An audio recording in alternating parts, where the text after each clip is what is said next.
Devant la bibliothèque de l'université de Pau, un endroit où elle aimait particulièrement travailler.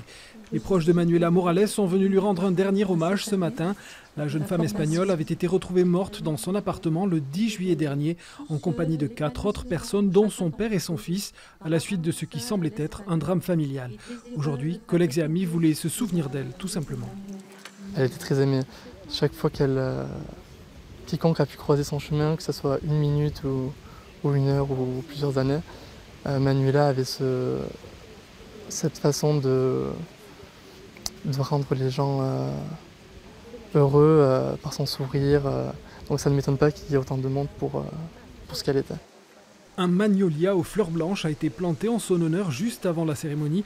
Un cahier était à disposition pour recueillir des témoignages.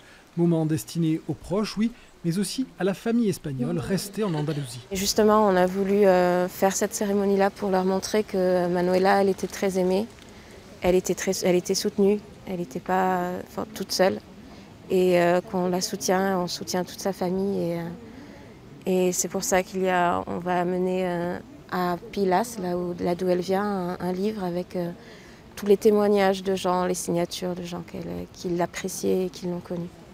Manuela Morales Pérez avait 32 ans, elle venait d'obtenir son CAPES et se préparait à déménager à Poitiers, où elle avait été affectée.